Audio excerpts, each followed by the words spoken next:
poet Langston Hughes. He said, "Hold fast to dreams, for if dreams die, life is a broken winged bird that cannot fly." He says, hold fast to dreams, for when dreams go, life is a barren field, frozen with snow. Within a short period of time, we have witnessed the murder of faithful people while worshiping and studying. Whether it was the horrific murders in Charleston of African American studying Bible in the church, Jews at a synagogue in Pittsburgh, Muslims at mosques in New Zealand, or Easter Sunday worshipers in Sri Lanka, and now even California. I would even say it's foolish for us to say never here. It's foolish for us to say not in our own town. I think it would even be foolish for us to say those things happen elsewhere. Because even in our own town, even in the places where we study, where we worship, where we live, we see graffiti messages of hate, of divide, messages of white supremacy and swastikas that continue to pull at the fabric of who we are.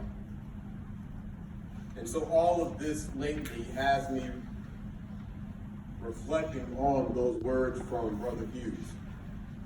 I'm often feeling that the dreams of equality and freedom and of community have died, and today, right now, we are living life of barren fields as broken, winged birds.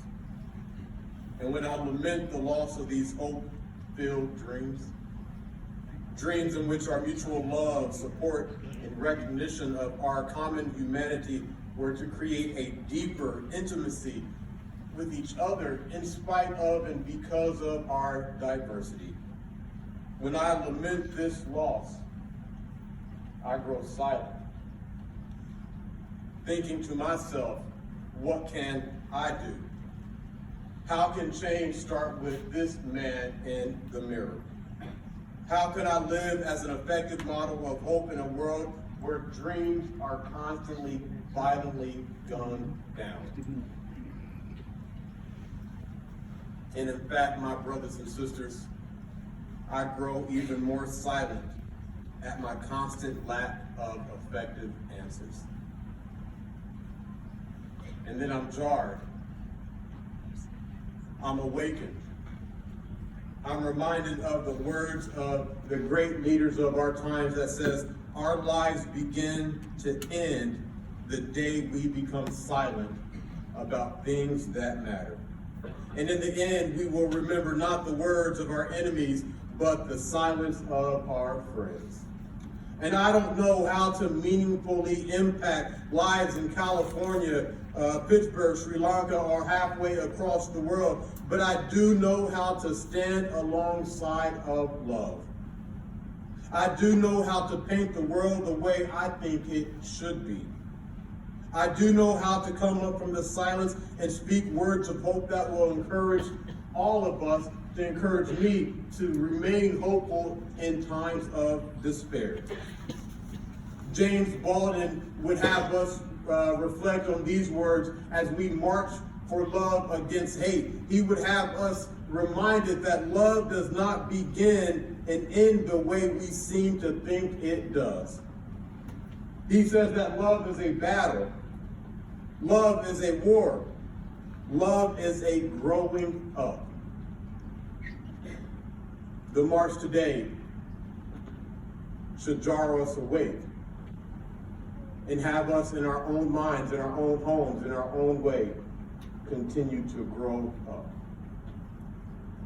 A colleague of mine, a dear friend of mine, in the midst of all that I was reflecting on, reminded me of this. He said, William, you know the story of the Native American story about a grandson who was speaking with his grandfather. And his grandfather said, there are two wolves that live within each of us. The one wolf is the good wolf and reflects things like kindness, bravery, and love. And the other is the bad wolf, who represents things like greed, hatred, and fear. And the grandson said to his grandfather, after thinking about it for a moment, which one wins?